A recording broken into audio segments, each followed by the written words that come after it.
Welcome to doctor மைக்லீஸ் music therapy channel.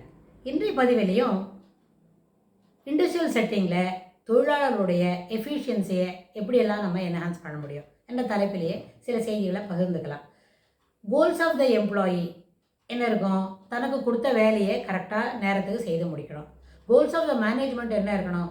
எல்லா எம்ப்ளாயும் சீக்கிரமாக எல்லா வேலையும் கொடுத்த வேலையில் செய்து முடிச்சுட்டா நம்மளோட அடுத்த டார்கெட் என்னன்னு நம்ம யோசிக்கலாம் அப்படின்னு நினைக்கும்.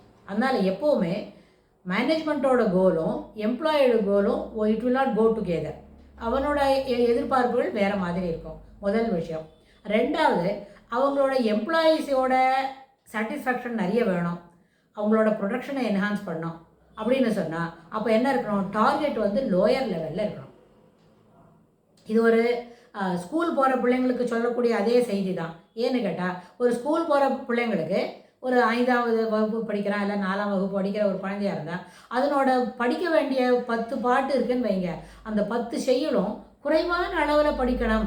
4 வரி படித்தா போகிறோம், 2 பாடம் மனப்பாடம் பண்ணினா போகிறோம்னா அந்த குழந்தை ரெடியாக வரும். அதுக்கு காட்டிலும் ஒரு 50 வரி மனப்பாடம் பண்ணணும், 50 பேஜ் படிச்சுக்கணும், அதில் 2 பேஜ் தரோவாக ஒரு கட்டுரைக்கு மனப்பாடம் பண்ணி எழுதணும் அப்படின்னு சொன்னால் அந்த குழந்தை வந்து it is a Herculean task அப்படின்னு நினைக்கும்.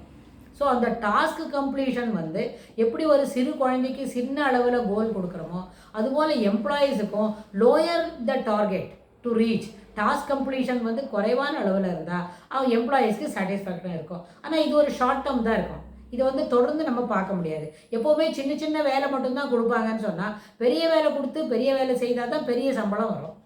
மாத வருமானம் அதிகரிக்கணும்னு சொன்னால் அதுக்கு தகுந்த மாதிரி நீங்களோட ஃபிசிக்கல் ஒர்க்கு இல்லாட்டி போனால் மென்டல் ஒர்க்கு ரெண்டுமே மனதளவில் அறிவு பயன்படுத்தி செய்ய வேண்டியது, மூளையை உபயோகப்படுத்தி செய்ய வேண்டியது எல்லாமே ப்ரீஃபரண்டல் லோப் ஃபங்க்ஷனுக்கு ரிலேட்டடாக தான் நம்மளுக்கு வேலை நடக்கும்.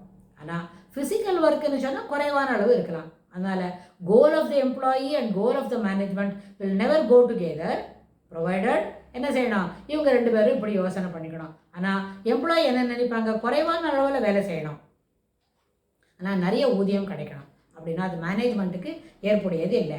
ஸோ மேனேஜ்மெண்ட் நம்மள்கிட்ட என்னெல்லாம் வேலை எதிர்பார்க்குறதோ அதை குறைவான நேரத்தில் விரைவாக செய்யணும் அப்படின்னு எதிர்பார்த்தா தான் அப்போ ப்ரொடக்ஷன் வந்து அதிகப்படுத்த முடியும். அப்போ ப்ரொடக்ஷனுக்கு ஒரு டார்கெட் வைக்கிறாங்கன்னு சொன்னால் towards that goal every employee are to give their 100% effort to complete the work in time. அதுதான் மேனேஜ்மெண்ட் எதிர்பார்க்கும். ஒரு தொழிலாளருக்கு அதுதான் ஒரு கடமை, கடப்பாடு ரெண்டுமே. ஒரு வேலையிலேன்னு வந்துட்டோம், அந்த வேலையில் சோஷியல் ரெஸ்பான்சிபிலிட்டி இருக்குது. நம்ம முன்னாடியே சொன்ன ஒரு தொழிலாளர்னு சொல்லும்போது அவர் சோஷியல் ஸ்ட்ரக்சரில் இஸ் பார்ட் ஆஃப் இட். அதனால் I cannot ignore that position. அது எந்த லெவலில் வேலை செய்யறதா இருந்தாலும் அப்போது அந்த தொழிலாளர்களுக்கு யாராருன்னு எல்லாருமே தொழிலாளர் தான். கடவுள் ஒண்டி தான் முதலாளி. நம்ம எல்லாருமே கடவுளுக்கு முன்னாடி தொழிலாளர்கள் மட்டும்தான். நம்மளுக்கு என்ன வேலை நல்லா தெரியுமோ அந்த வேலையை செய்கிறோம். ஒரு ஹோம் ஃப்ரண்ட்டில் அம்மா நல்லபடியாக சமைச்சு கொடுத்து பிள்ளைங்களை பள்ளிக்கூடம் அனுப்புகிறாங்க. அதே ஹோம் ஃப்ரண்ட்டில் இருக்கிற அம்மா சமைக்கும்பொழுது அவங்களே ஒரு வேலைக்கு போகிறவங்களா இருந்தால் அவங்களோட தொழிலே அவங்க தொடர்ந்து கவனிப்பாங்க. அப்பாவுக்கும் இந்த வார்த்தை பொருந்தும்.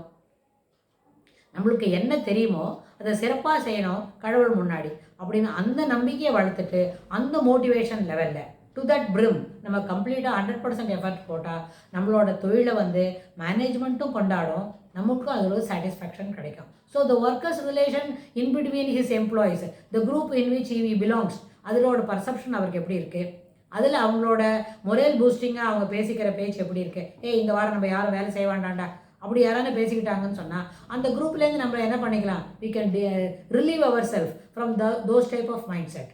அப்போ என்ன செய்யணும்? மேனேஜ்மெண்ட்டுக்கு உண்மையாக இருக்கணும். அது முதல் விஷயம் இல்லை, அது 1A. But what is the number 1 சொன்னால் you should be sincere to your job.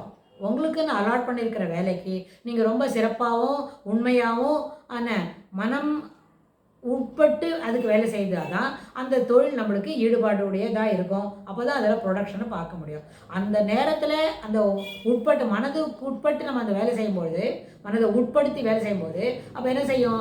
அது வந்து மேனேஜ்மெண்ட்டுக்கு சின்சியராக இருக்கும்னு அர்த்தம். It is because of the corollary of the one. சின்சியராக வேலை செய்யணும், குட் எஃபர்ட் போடணும் அப்படின்னு சொன்னால் அந்த எஃபர்ட் போட்டு வேலை செய்யும்போது அதுக்கு வந்து மேனேஜ்மெண்ட்டுக்கு சின்சியராக இருக்கணுன்றது அந்த ஃபஸ்ட்டு லைனுக்கு இது corollary. It is not the first one. Management சின்சியராக இருந்துட்டு ஒழுங்காக வேலை செய்யலைன்னா பிரயோஜனம் இல்லை.